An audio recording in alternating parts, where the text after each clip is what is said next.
right, we will call the meeting to order a few minutes after 5. Welcome everybody, thank you for being here for our December meeting. The board met in closed session and we have no reportable actions. Would you lead us in our pledge? Ready? Salute. I pledge allegiance to the flag of the United States of America and to the republic for which it stands, one nation, under God, indivisible, with liberty and justice for all.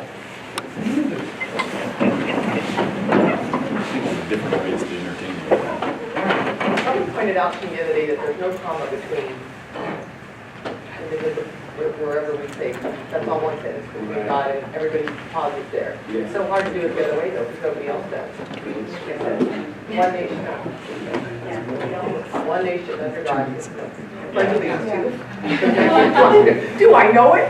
I pledge allegiance to the flag of the United States of America. One nation under God, all one sentence. There's no comma, but everybody pauses. You ever notice that? Why? We taught it that way in elementary school. There you go. I can't change It's to get the kindergartners to know where those one at a pauses are. time. Now you'll hear a room of 1,000 adults stand up and do it just The same like way. that. I know. Okay, we will administer oaths of office to trustees Nunes, Sherman, and Kazumo. Okay, gentlemen, if I could ask you to come forward, please. I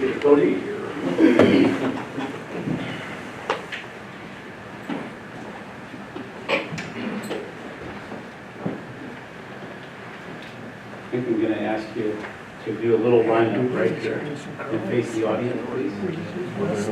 When you face, we'll see your backs. We see that. This one or that one? Face the audience, please. Okay, as president of College of the Sequoias, on behalf of our administration and the Board of Trustees, it's my privilege to issue the oath of office to our board members returning for a new term of office. So please raise your right hand and repeat after me. I, and then state your name, I, Jonathan Wolf, do solemnly swear do solemnly swear that I will support and defend that I will support and defend the Constitution of the United States the Constitution of the United States and the Constitution of the State of California and the Constitution of the State of California against all enemies, against all enemies, foreign and domestic, foreign and domestic. that I will bear true faith I will bear true faith and allegiance and allegiance to the Constitution of the United States to the Constitution of the United States and the Constitution of the State of California, and the Constitution of the State of California, that I take this obligation freely that I take this obligation freely without any mental reservation without any mental reservation or purpose of evasion, or purpose of evasion, and that I will well and that I will well and faithfully discharge and faithfully discharge the duties upon which the duties upon which I am about to enter. I am about to enter. Thank you for your willingness to continue to support COS, and welcome back, gentlemen. Thank you.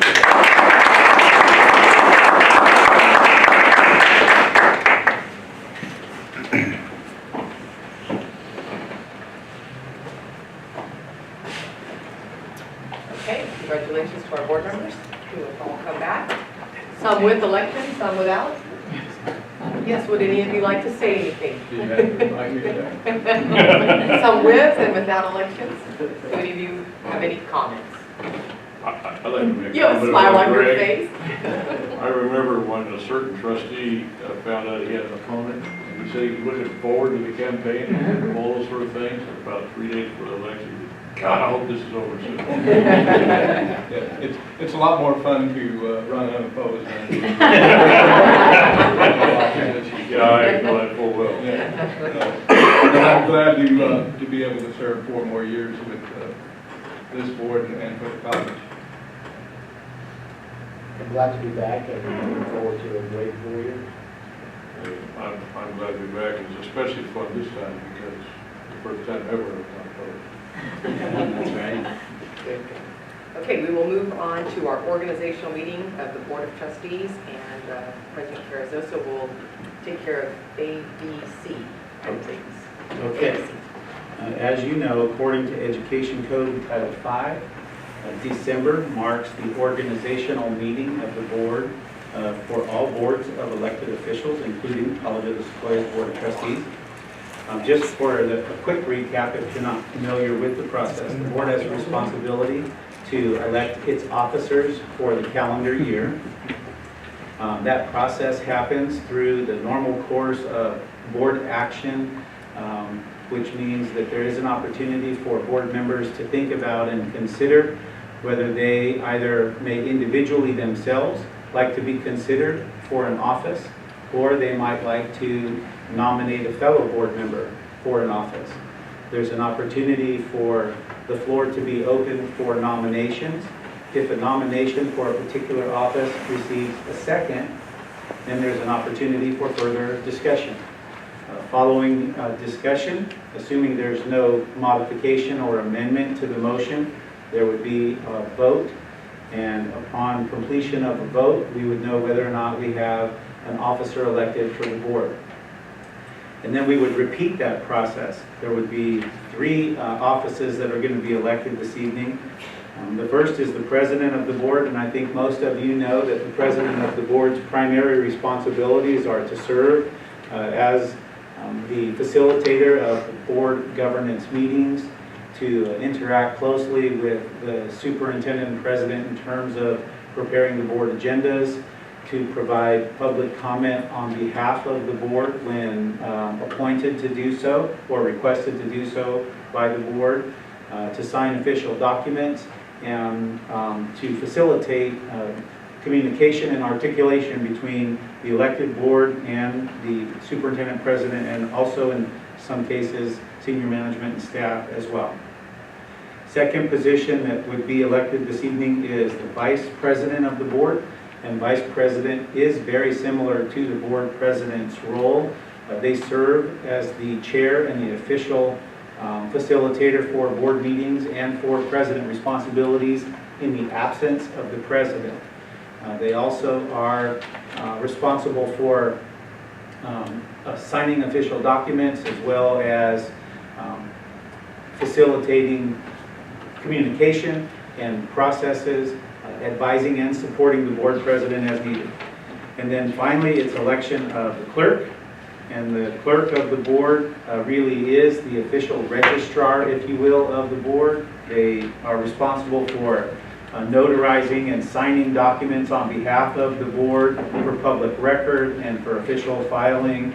And if there were a situation where both the president and the vice president were absent, then duties of the leadership of the board would be carried out by the clerk.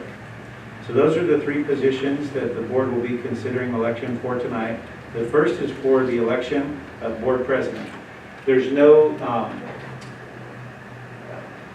in our board policy, there's no procedural limitations on how often a board member may serve in a particular office or role. There's no prescribed rotation, or what we sometimes refer to as taking turns. And so it really is open every year for any board member to be considered for any office at the discretion of the board. So to provide the board the opportunity to get started this evening in the place of our sitting president, because she is now a part of the process, I would open the floor for nominations for election of the board president for the 2015-16 year. I nominate Roy Cardoza for another term. I'll second. Okay, so we have nomination by board member Zumwalt. We have second by board member Sherman. Any further comments or discussion by the board? All those in favor signify by saying aye. Aye.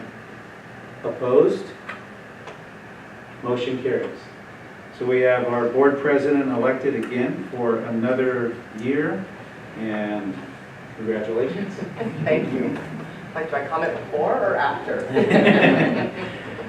Actually, you may comment now if you would like. I think that'd be great. I just want to thank my board members. It's a privilege and an honor to serve with not only this board, but this administration. Otherwise, I I would probably reconsider. But it's been a great year, and I feel the college is doing great things, and it truly is an honor to serve on this board. And I'm glad you're back, Greg, and I think we've done some good things for the college. I look forward to continuing on that same path. Never heard that. Okay. Our next office for election is Board Vice President. You heard the description of the responsibilities carried out by Board Vice President. This again is a term for a year. This again has no limitations in terms of how often a board member may serve as Vice President, and there are no rotations or no taking turns. So it's open to all board members every year for an opportunity to be considered for Board President, and I would open the floor now for nominations for election of Board Vice President. I nominate Ken Nunes. I'll second that. Okay, we have a nomination for Mr. Nunes by Board Member Zumwalt, second by Board Member Cardoza. Any further discussion, comments, questions? All those in favor signify by saying aye. Aye. Any opposed? Okay, motion carries. Congratulations, Ken, Vice President of the Board. And finally, we would like to open the floor now for the position of Board Clerk. Clerk of the Board, you heard, are those responsibilities associated with documentation, official records, signing, codifying so that things go into public record correctly, and in the absence of the President and the Vice President would serve as leader of the Board. I'll open the floor now for nominations for the position of Clerk of the Board. I nominate Earl Mann. I'll second. Nomination by Mr. Zumwalt for Board Member Mann, seconded by Board Member Sherman. Any further discussion? Comments? Questions? All those in favor signify by saying aye. Aye. All those opposed? Motion carries. So we have officers re-elected to the board. Board President Lori Cardoza. Congratulations. Board Vice President Ken Nunes, and Clerk of the Board for 2015-16, Earl Mann. Thank you guys for serving. Okay, now we have a series of perfunctory responsibilities we have to go through as part of the organizational meeting. You see them listed there on your agenda. Board President Cardoza will now resume those. The items will be taken individually unless they're clustered, for example, like item number F, at which time she might be able to facilitate discussion and take those all as one motion. So, Board President Cardoza, I turn it back over to you. Okay, thank you. Okay, first item we need to vote on is the authorized signatures form. That is, I guess it's included. It's got all the signatures on there. I'm assuming those will change according to who we have. But do I have a motion on the floor to authorize signatures for the officers and employees of the college? I so move. Moved by Mr. Nunes. Do I have a second? Second. Seconded by Mr. Mann. All those in favor of authorizing signatures signify by saying aye. Aye. Okay, motion approved. Item number 3 is our meeting time, place, and date for 2015. I guess the calendar at times has changed, but in general, do any board members have any conflicts with any of the dates that you see listed?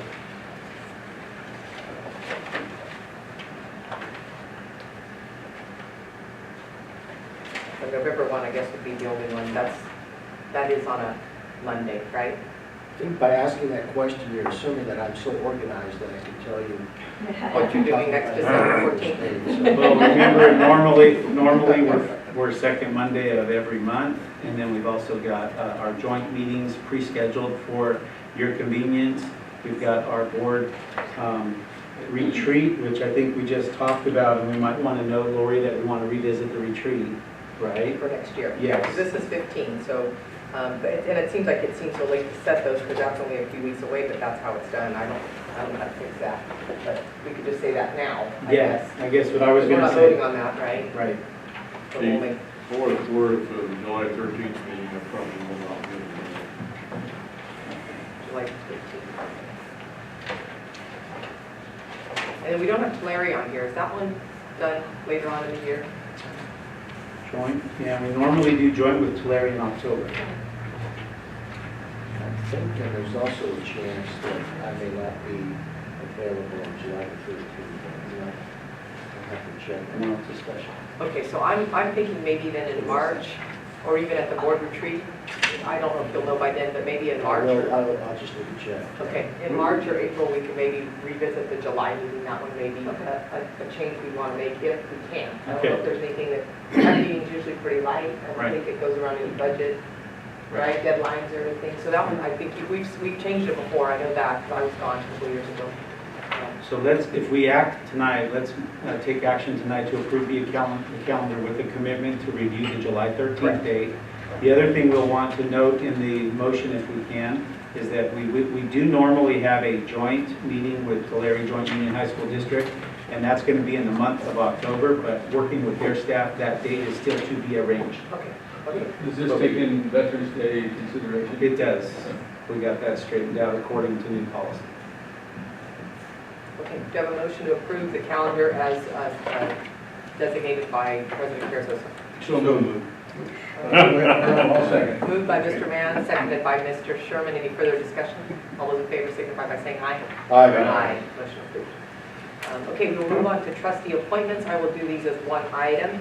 I'll just go through each committee. If we want to make changes, if someone will just speak up, we can just have a conversation about each one. If any of these need to change at this point. The first one is our board budget subcommittee. Trustee Nunes and trustee Sherman. Would you like to continue to serve on those committees, or would you like to make a change? I'm fine with serving.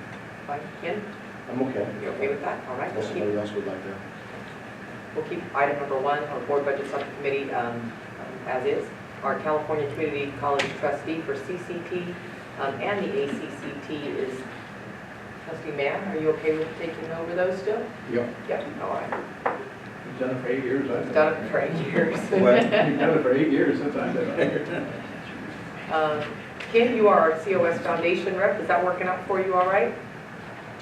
If it's working out for Tim, it's good. Tim, is he a keeper? It's working out It's just working out fine. just fine. All right, then we won't give him an out Unless at this Greg wants to point. go back to it. We need the better.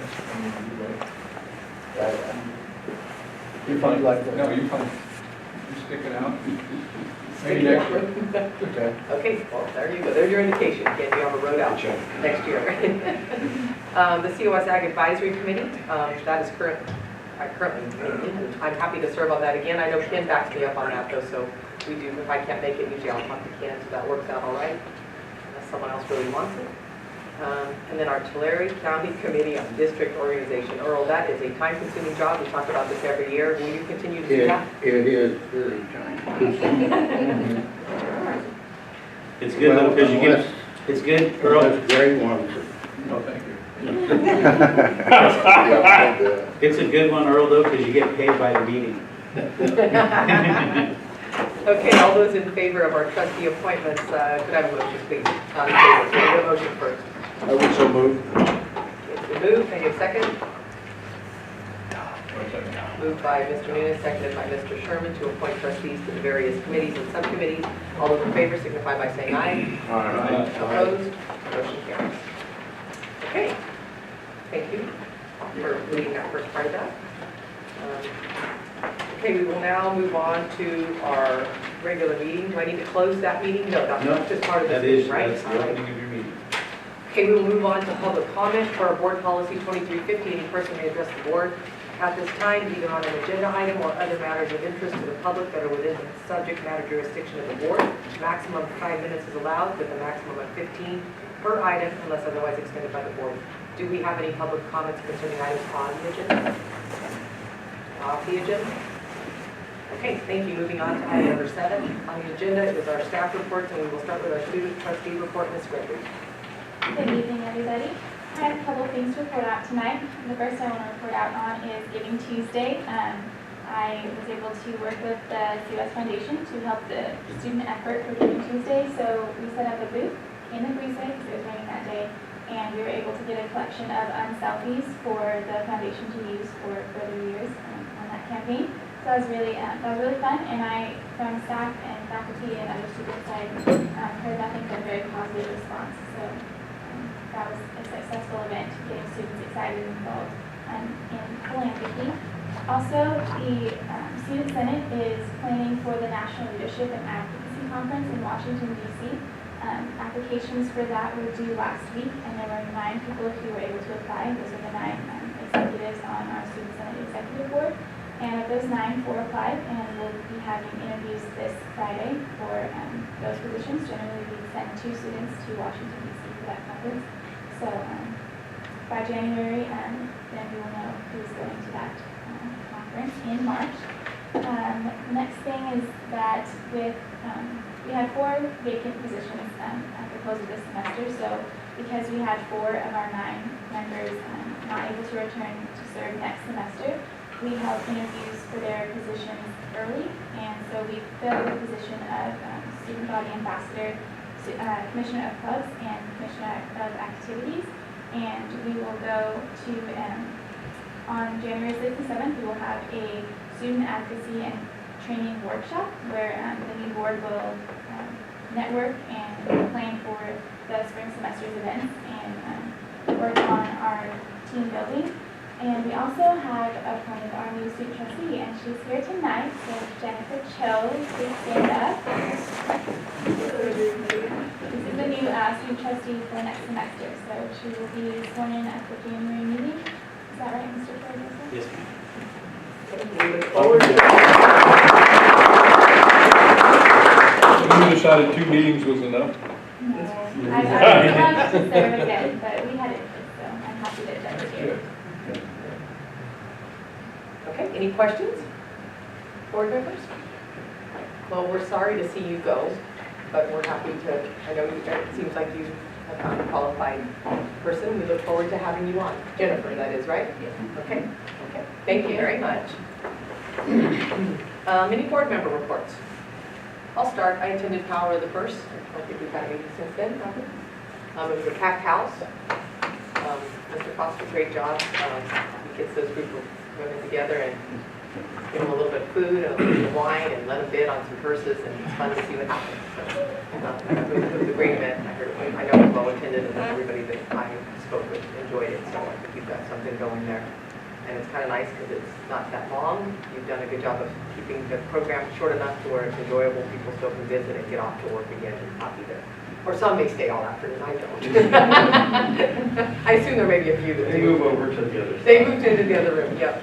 So that was a nice event. Any other board member reports? No? Okay. All right, then we will move on to our foundation report. Mr. Foster. Well, thank you. I wanted to briefly mention to you sort of how we're trying to take care of community resources and how we're bringing new community resources in. We had our 2015-2016 scholarship application window close on December 1st.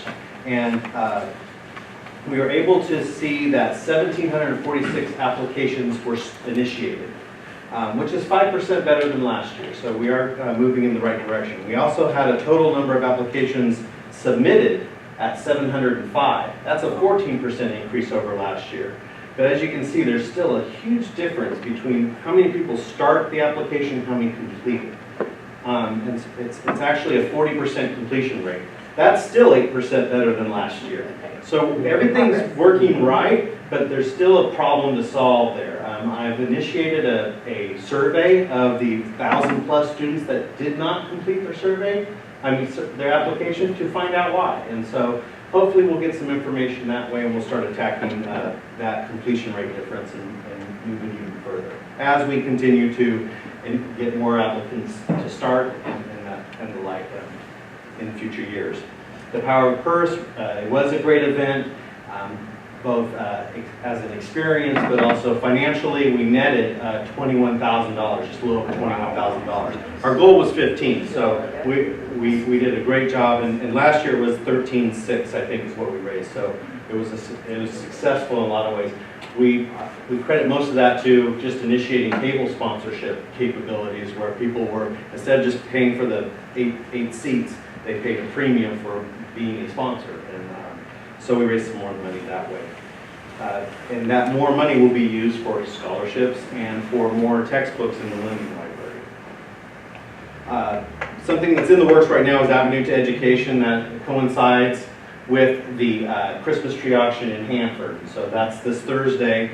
We had a goal of $6,000 this year, which is far more than, we had like $3,900 raised last year. So it was an aspirational goal. It looks like we might hit it, but we'll have to wait until we see the outcomes of the silent auction and live auction items that we have prepared for that event.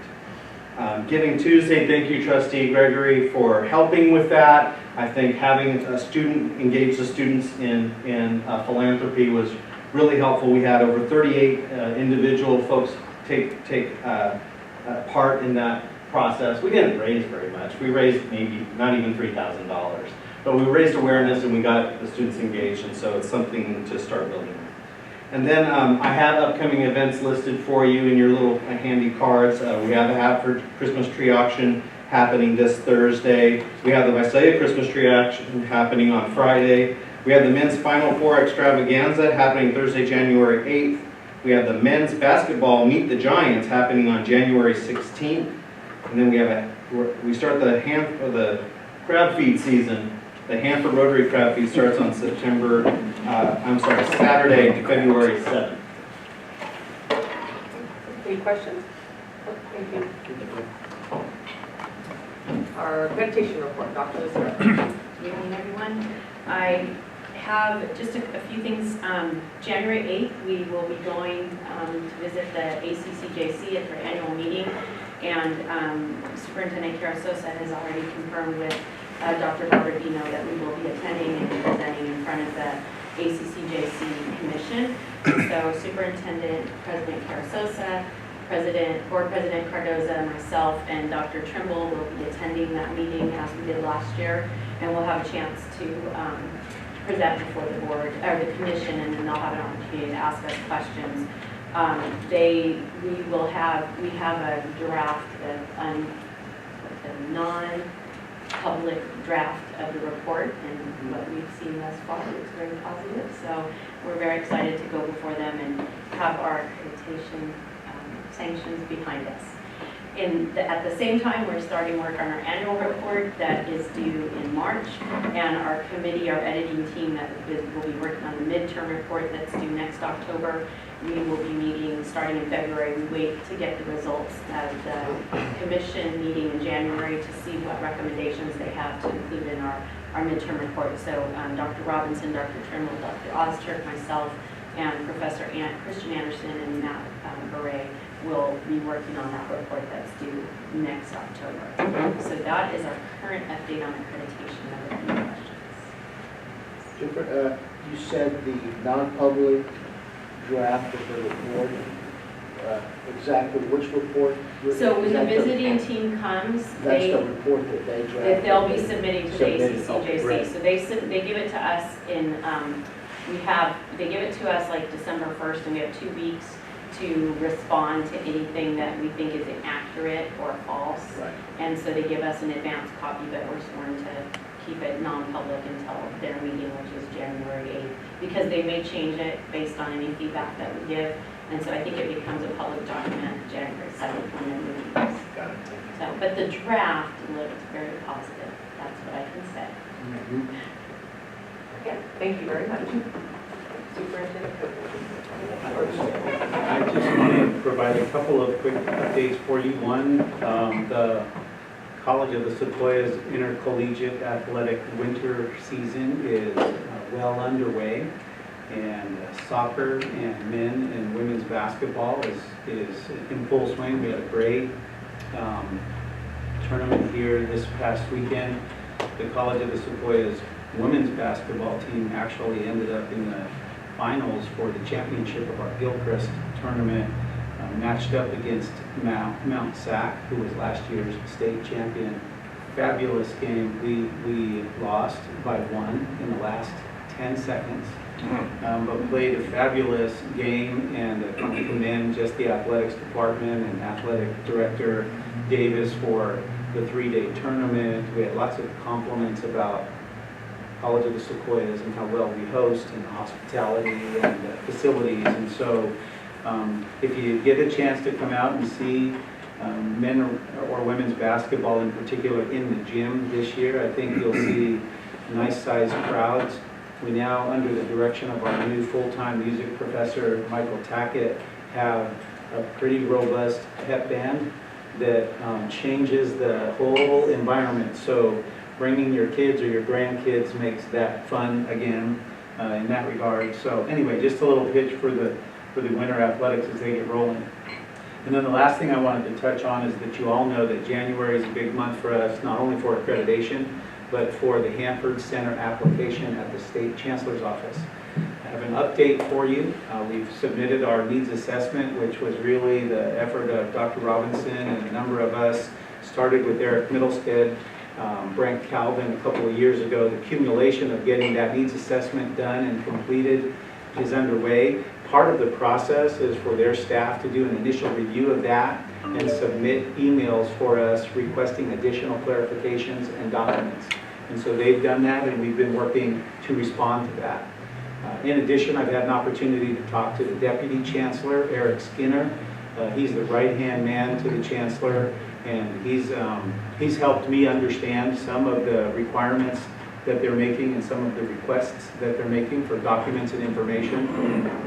And one of the reasons that I accessed him and ultimately have also had a chance to have a conversation with Chancellor Harris himself is that the nature of the information that they're requesting from us is going to require us more time than we can prepare to provide it for them in order for it to be on the January Board of Governors agenda for approval.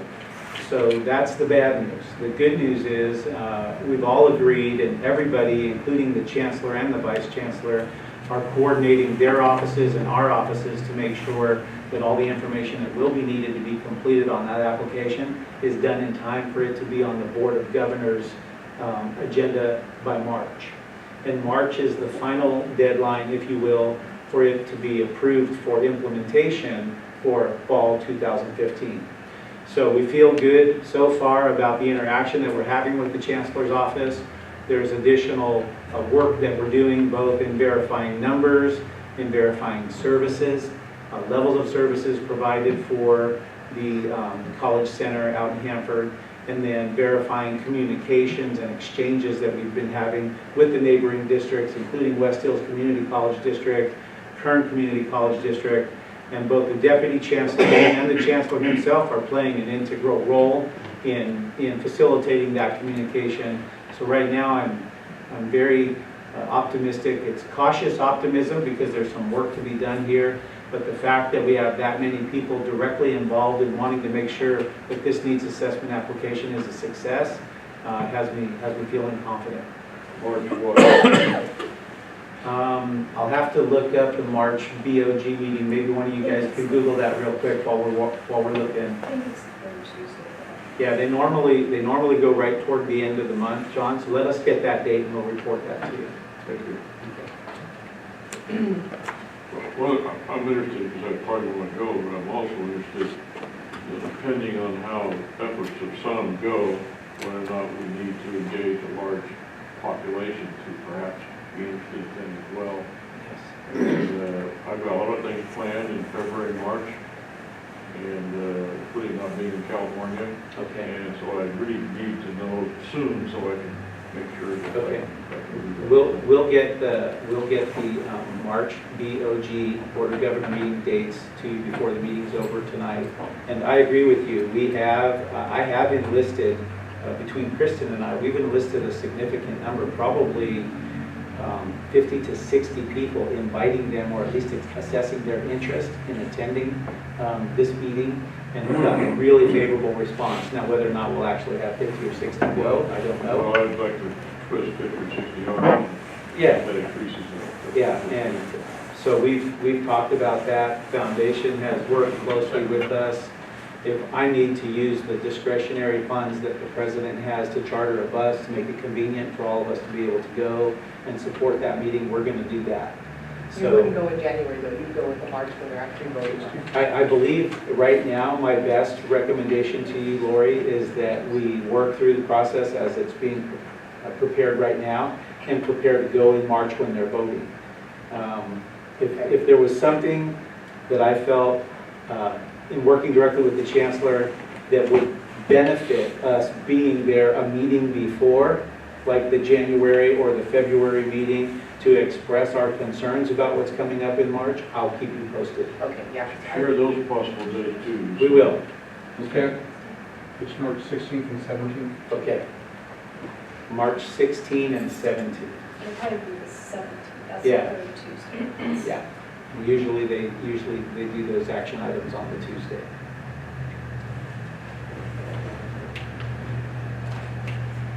Maybe we email that to us. Yeah, actually, what Megan can do, if it'll help, is send an Outlook invitation for 16th, 17th. You can just put an all-day tag in there, and then as we get closer, we'll give you the specifics. Because normally it's a ride-up in the morning, you have time to speak, and then you ride home the same day. It's a day trip. Thank you. Okay, thank you. That's all for me, Madam President. Any questions? We'll move on to our reports, and first up, we have Dr. Trimble with our academic senate report. Good evening. Good evening. In the last 2 months, the Academic Senate has reviewed over 60 APs and BPs. So the 3 you see here this evening are just the tip of the iceberg that are coming your way. Also, last month, the Academic Senate voted unanimously to adopt its new constitution.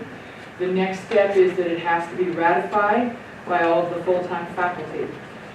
It requires a 2/3 vote of all full-time faculty, not 2/3 of those who vote, but 2/3 of all full-time faculty. So we will be doing that election during the convocation in the spring, since all full-time faculty are required to attend. So that way we don't have to hunt them down in their offices. Next semester, the Academic Senate will begin revamping our bylaws. Those will require only approval by the Academic Senate. In November, 4 of us attended the Academic Senate State Plenary Session in Irvine. There was a lot of discussion around all of the initiatives that are coming out of the Chancellor's Office, some from there, but some because they've been directed to by the legislature. Also a lot of discussion about the new distance education requirements that are coming from both the federal government as well as the ACCJC, and also discussion around the new funding formula for growth and what that means to various colleges. We're in good shape, and a lot of the big colleges in the urban areas are not happy. It's a bit of a Robin Hood approach. Yes. Right? There was a session with the new Vice Chancellor, and I believe her title is Instructional Services. The Vice Chancellor in that area, as well as the new Director of Institutional Improvement. And they were there to talk about various things that academic senates are having issues with the Chancellor's Office with. Repeatability is still a big issue. And then we were told in no uncertain terms, don't even try. There's no way it's coming back, not anytime soon. One of the issues that I brought up, which has come to light this semester as we've gone over both the equity report and the student success report, and that is the fact with all these new initiatives, with the new ACCJC set standards, is that we're all being measured by all these metrics, and they're all different. So the definitions and how they calculate student success or retention, or even if they want us to look at success or retention, is different in each of those. And my point to the Vice Chancellor was that if you want us to move the bar, you guys need to define it the same way, or we're going to be working at cross purposes all the time, depending on the definitions. We were told by a member of the ACCJC staff when we went to the meeting in San Diego last year, that the reason their institutional set standards did not match with the student success scorecard is that they called the Chancellor's Office, but nobody ever got back to them, which I relayed to them. And you know, so when you're making decisions for that reason, it's not really useful. I will say I don't know how much they can affect because, as I say, some of this is coming from the legislature, but she was writing it all down, and everybody was agreeing. So I don't know if they can do anything, but it is difficult. These are really problems that have been around in our system for a long time, low success rates in basic skills, and the like. And if no one can agree on how we need to look at them, it's going to be really hard to make any significant impact. Any questions? Thank you. Dr. Herbert? Yeah. I'd like to talk to you just a little bit about something totally unrelated to what you were talking about. As you know, there's been some ongoing discussions between Stan Carasosa and CASAPA. And I hope those conversations stay with them and the board stays out of it. But that said, there's some provisions in that discussion that implies that perhaps the board has taken a position about, that has to do with the interviews for adjunct or job positions, and perhaps implied the board would be inclined to challenge the authority of the academic senate to have its role. Still have one of these. I believe the board firmly believes in CMS 2.0. Whether we agree with you or not, we absolutely endorse the process that the academic senate goes through to have CMS 2.0 decisions. And I haven't asked the rest of the board, but I believe they would agree with me that we endorse the process and would never entertain the process that would make it running the academic senate. Thank you. And I should report that in that same line that it was brought again before the Academic Senate, the resolution, and it was again defeated. But the Academic Senate also unanimously voted to sponsor a workshop for all adjuncts who care to attend in February as to, you know, the ins and outs of applying and how to make sure your application is addressing desirable qualifications and basically how to make your application the strongest it can be. You know, most of the way I worded that, I didn't say we agree or disagree with the decision. We agree with the process. Right. If any board member thinks that overstep my If we did, you know who to speak up. Okay, thank you, Dr. Trimble. We have no cost to report, according to Mr. Sims. He did email Megan. And do we have a CSEA report? Just very quickly, CSE will be electing its new officers at tomorrow's meeting for a new two-year term. And on behalf of CSE, I'd like to welcome and thank the new executive board here. And also on behalf of CSE and myself, I'd like to wish you all a very Merry Christmas and Happy New Year. And I do have it on good authority that Santa Claus is coming. I can tell. We heard St. Nicholas was one of the candidates on the CSEA officers. I've heard the same thing. And hopefully he was well liked. Thank you, Mr. Lamar. Okay, do we have a CASAPA report? No report. Okay, thank you, Mr. Nickel. Thank you for being here. Moving on to our information items. Item number 1 is our Tulare College Center Farm New Well. Okay, good evening. I have a bit of information to bring to you as a board tonight, and it's informational. You may be aware that the Tulare College Center Farm Operations has been discussing and considering the need for a new well. And I wanted to bring an update of where we are with that. There has not been a decision yet as to whether they will proceed. We've really just been trying to find out what kind of costs are we dealing with. I think their initial estimate was about $400,000, and if you read the board agenda, it came in much higher.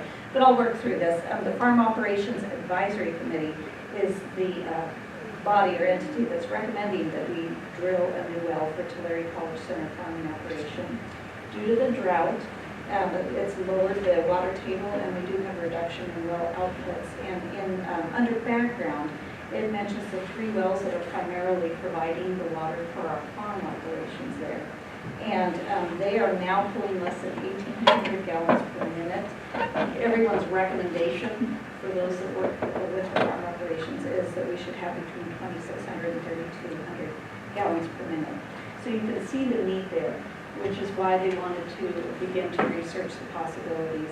Where we are currently is we are looking at a possible contract with a local engineering firm. It is called Keller Wegley Engineering.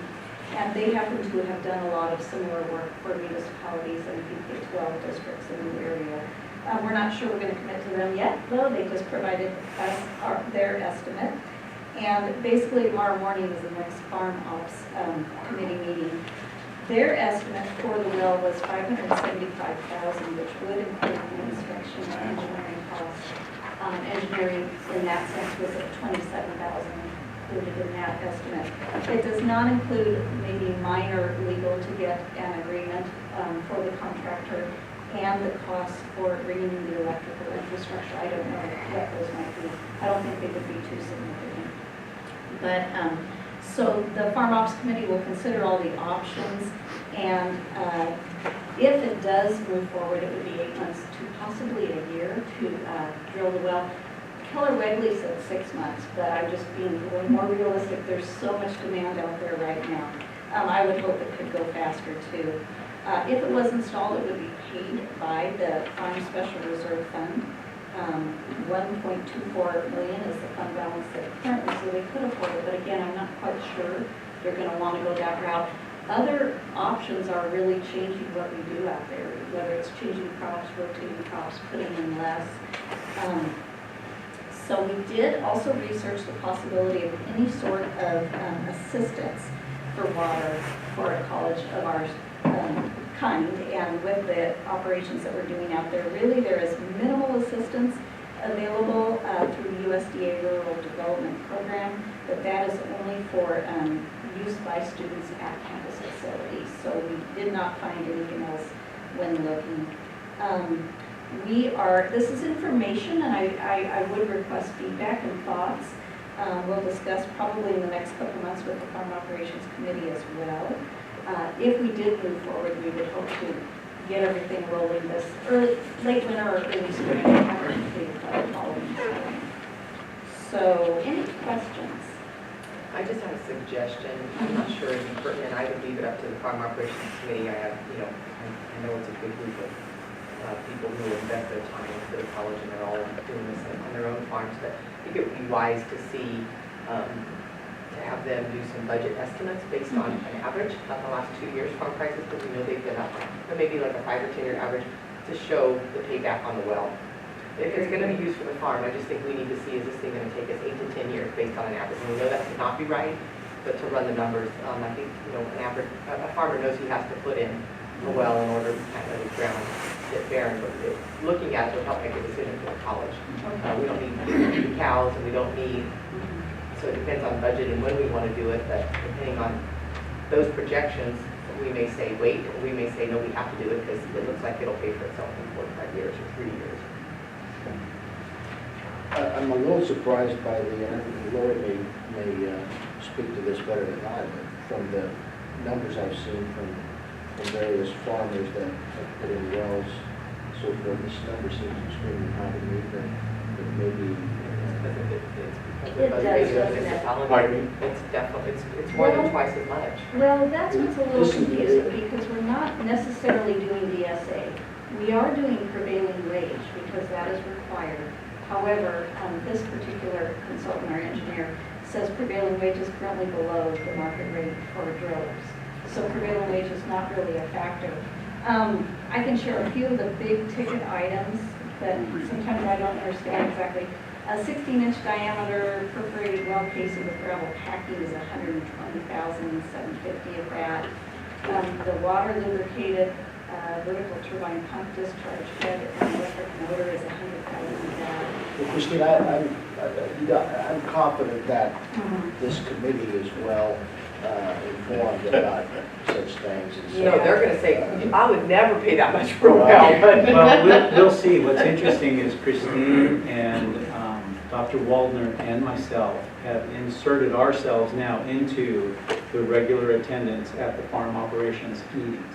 The purpose for that is, Dr. Dudo is, at least in the beginning of a transition, to conclude his career, and he has a lot of history, he has a lot of experience there, And some of the rest of us need to step up and start getting more involved with the operations committee to know the background, to know the history, to know the context, so there's some institutional memory when Larry's no longer there.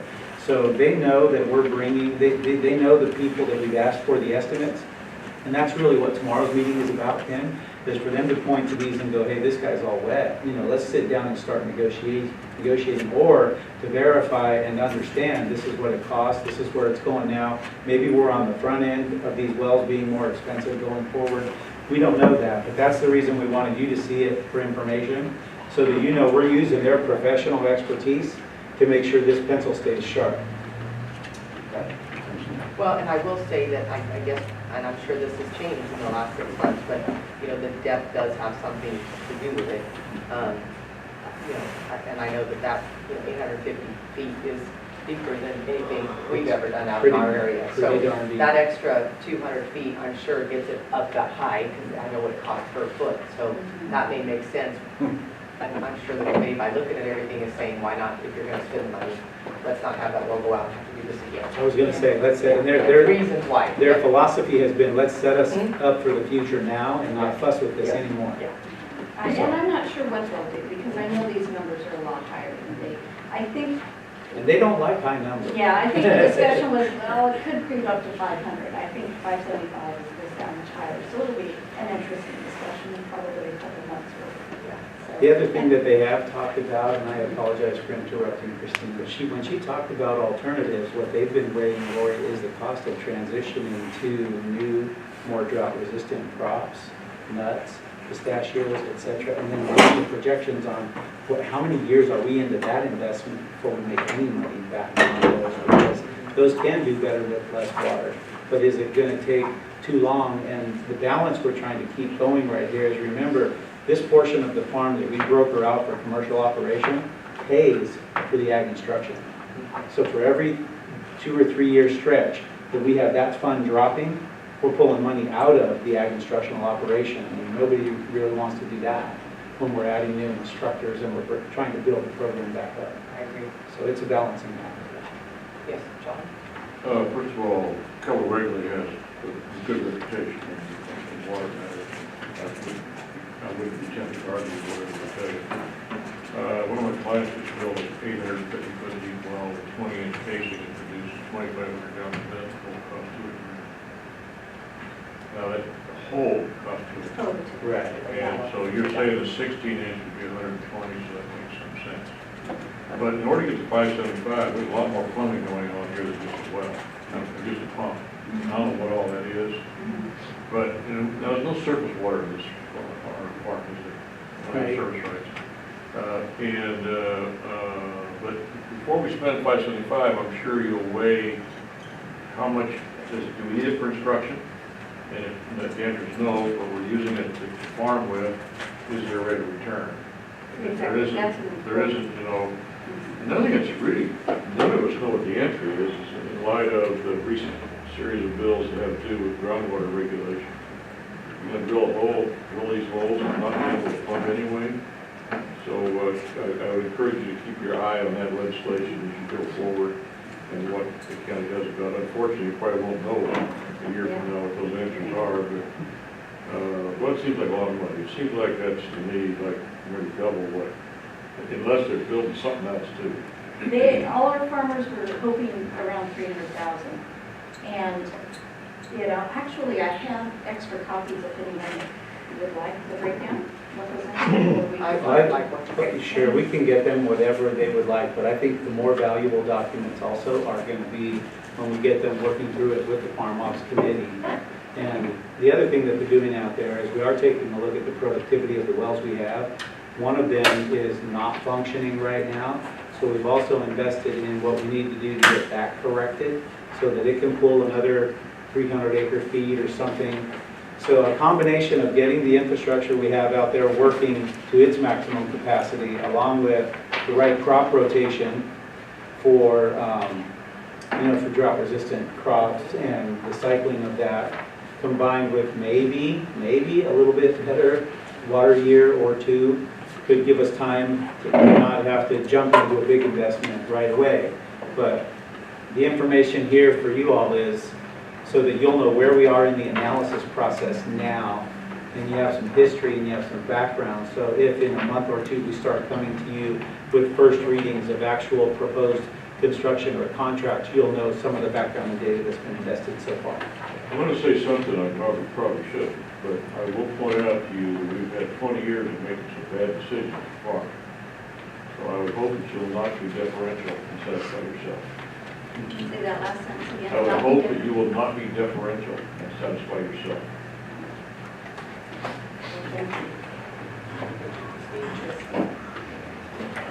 Well, I'll vote for more rain.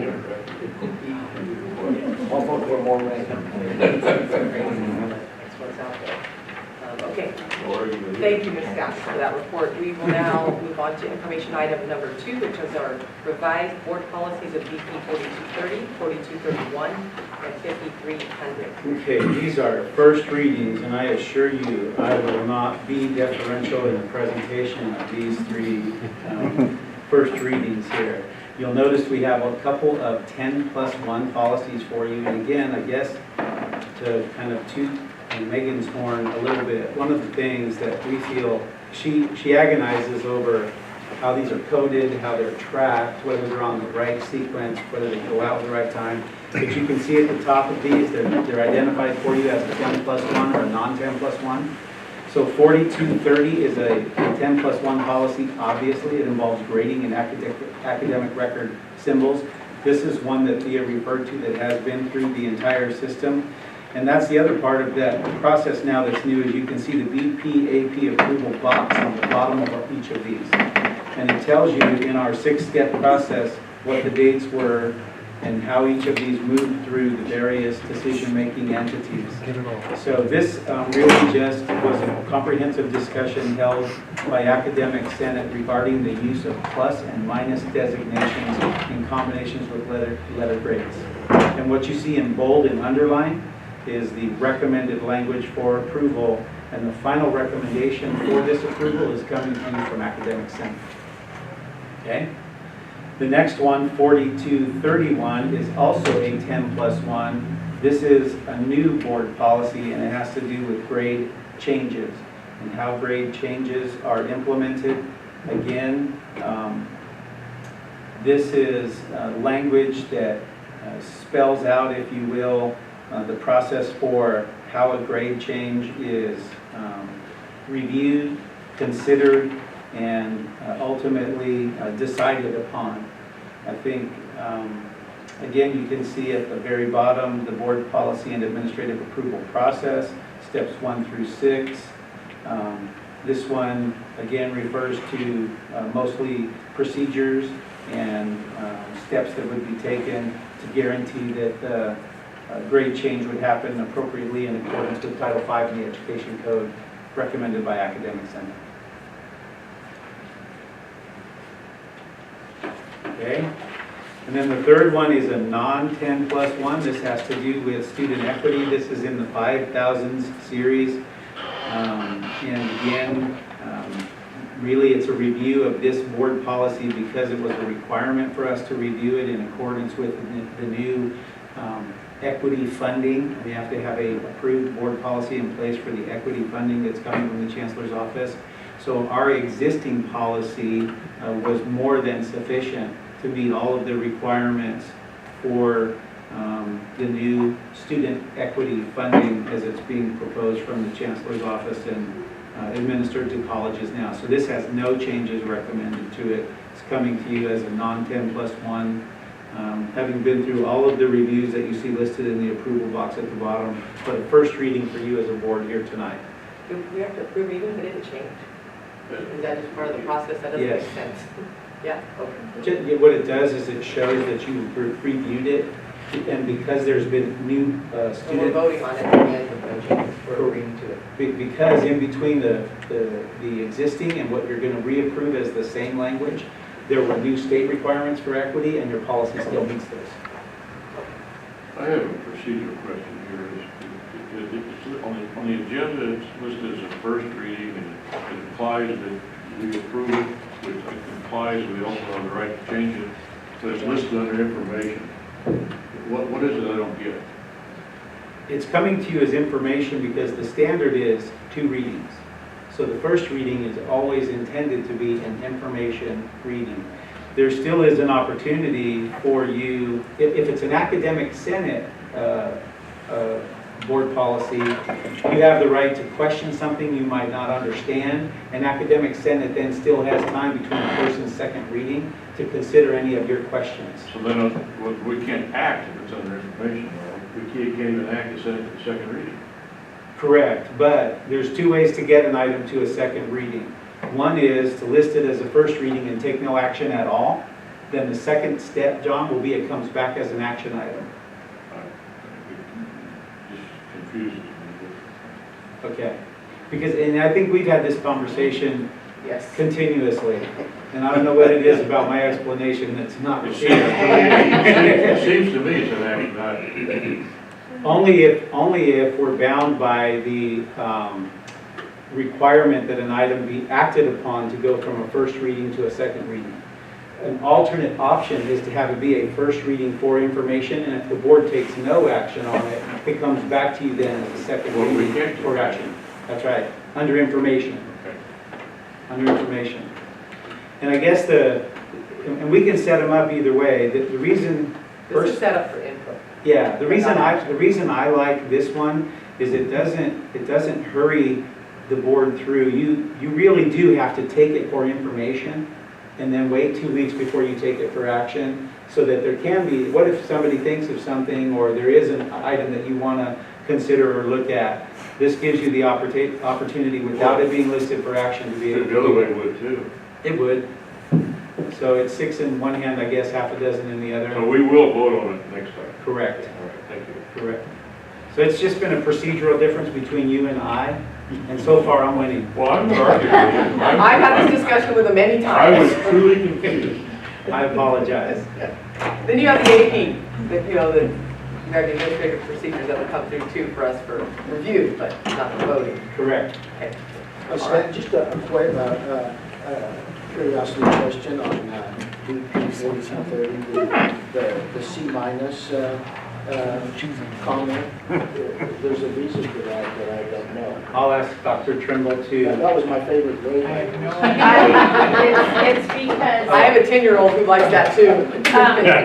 When you have a pass, no pass course, a no pass is a C minus. If you get a C minus, it means you don't pass. oh, And so it's a weird, it's a weird little grade in between. We added the plus minus a few years ago, and because it is a no pass in the pass, no pass grading, we had to make it basically, we don't use it because it's basically a no pass. okay, so except for a C minus, don't use that because that That's a no represents pass. no pass. Yeah, So if you're tempted to give a student a C minus, you just give a D instead. right. Or a C. You gotta make that choice. If it's gonna be a no pass, you would give them. Got it. I have a question. So why did it change to a plus minus system? Is it just because of the Title V funding? No, it was a decision, it went through Academic Senate. They wanted, and I don't remember, this was when Michelle was still there 3 years ago. 3 or 4 years ago, and there's been some push by some faculty to have that option. It is still an option. So individual faculty can choose to use the plus minus or not. So some of us, like myself, don't use it. We just use the straight A, B, C, E, and F. Some use the plus minus. And that was a faculty push. Is there any other factor going into that? Because I know some. No, I mean, some faculty believe that there is a huge difference between like a B minus and a C. And so they wanted that ability to differentiate between students who, really weren't this, but were a little bit better than that. And so that was their desire to have that. And so how do we answer the question that getting an A and an A plus would still get you a 4.0, but getting an A minus would drop you below 4.0, but a plus doesn't bring you above 4.0? It's the grade point averages are based across the state on a 4.0, so there's no way to go higher than a 4.0. And the transfer colleges don't recognize the A plus. So that's part of the problem, that they're not recognizing the transfer. So that's, I know, one of the reasons why it doesn't give you additional points. So if you had all A minuses, what's your grade point? 3.7. Yeah, I was gonna say. It was what? 3.7. But if you You have also get a all little bump for the B pluses and the C pluses though. Yeah, Right. A B plus will bring you, I think it's 3.3 as Yeah. opposed to 3. So it benefits the B's and C students, but the very high achievers, there's no bump up. 4.0 is as high as you can go. Okay, we talked about, I'm glad you're here, Jennifer, because we talked about maybe in January you could give us some insight on how you feel as a student, because we'll be voting on it next What month. happens on items like this that directly affect students is that the student board representative has the opportunity to cast the first vote, yes or no. It's an advisory vote, but you get to vote first, and the rest of the board members can hear how you feel about the change. Of course, under a 10+1 item recommended by the Academic Senate, the board's obligated to accept that recommendation unless they have a distinct reason why not, but by giving you the chance to vote first, we know how students feel about it. And so it might be a good one to talk about. Make sure, Abby, that this gets on Student Senate agenda so that you guys can talk about this, and then she can be representing a Student Senate voice when she casts her vote. And because she's going to cast the first vote, does that mean that the student senate wouldn't have to be asked? Because these haven't been, this proposal hasn't gone through student senate, and is that just because she's here? It's gone through student involvement and participation because you have student reps on both Academic Senate and District Governance Senate. But what I would say is now that it's done, go to Student Senate as a class when you guys sit in here and make sure they know this is what's on the board agenda for action, and Jennifer's vote will be non-binding, but she at least gets to vote first on how students feel about this, and then the board casts their vote after that. and I would just recommend that when you have the discussion is to invite either Dr. Trimble or myself to come, because the decision for the plus-minus grading wasn't part of that. It was 4 years ago, and there was a lengthy discussion at that time with Academic Senate and the reasons that the faculty wanted that option, and Student Senate at that time was involved in it. It's coming forward now because we review all of the policies every 5 years pretty much, and so all of the academic policies are going through right now. And this one required that if you do change plus or minus, you're supposed to write that in your board policy, and we didn't have that. So the administrative procedure is also going through that talks a lot more in detail about the plus minus grading, so you guys will want to look at that as well.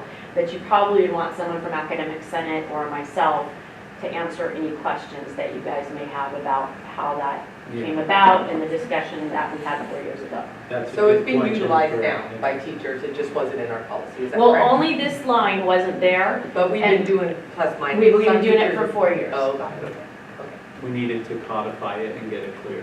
When we review them, we go back to the Community College League, and they give us information on what should be included in each of these, and this was, when we made the change, 4 years ago, we failed to add this sentence to the board policy. So when we reviewed them all and looked at the league language, we realized we needed to add that to the board policy. Okay. Any further questions? Thank you for that.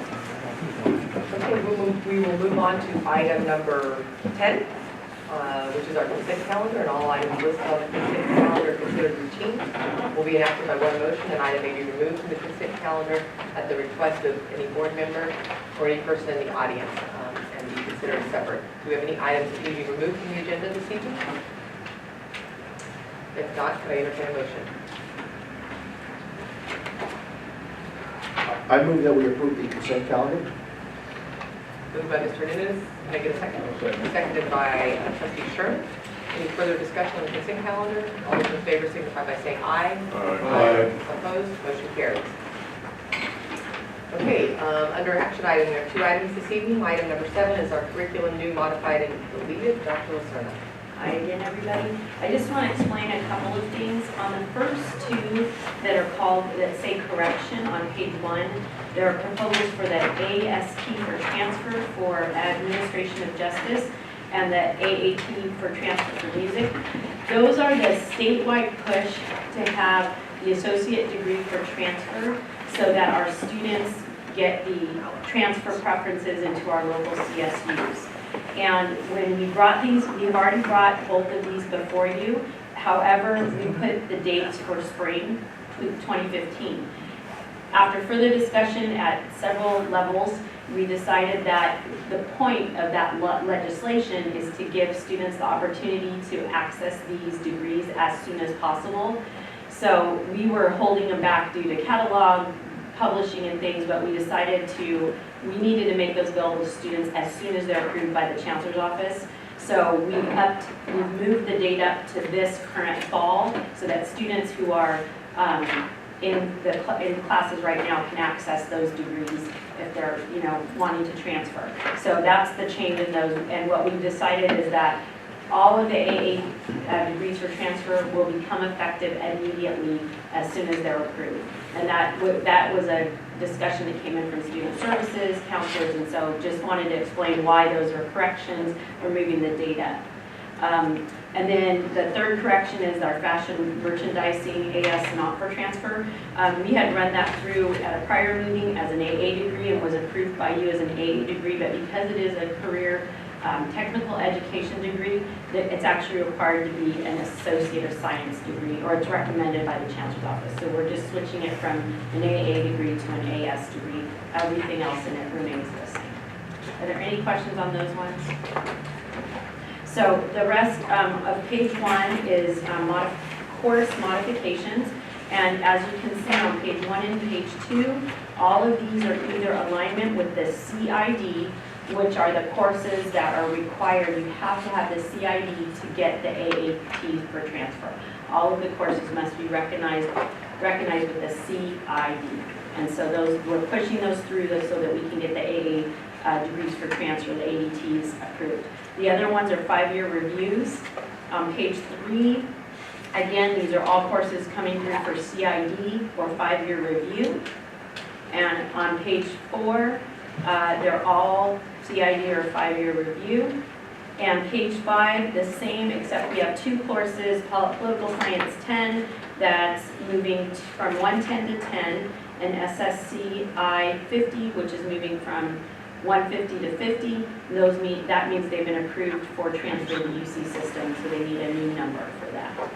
And then on page 6, we have 3 new classes, and those are for our industry and technology, our industrial maintenance program. And it was formerly a 15-unit class, but we've had a lot of discussions on that curriculum, and only 3 of those units can transfer to Fresno State. And so we decided to make it 3 smaller. The faculty and academic senate and everybody else had discussions with the curriculum committee. We broke that 15-unit class into 3 smaller unit courses, which is a benefit for the students. There is a deletion on that repeatability that Dr. Trimble recommended earlier, or mentioned earlier, excuse me. And then at the bottom of page 6, we have 2 modifications. These are career technical education degrees or certificates that are required to be reviewed every 2 years. And on page 7, there are 3 more that are undergoing 2-year review. And then the last one is the music department. And as you remember on the first page, they have their AA for transfer. And so their local degree, they're combining their 4 current music degrees into 1 degree that's their local degree. It's not their AAT for transfer. And we recommend that the board approves the curriculum report as presented. Okay, do any board members have any questions about this or not? Seeing none, do I have a motion to approve? I move we approve. Second. Moved by trustee Sherman, seconded by trustee Zumwalt. Any further questions, discussion? All those in favor signify by saying aye.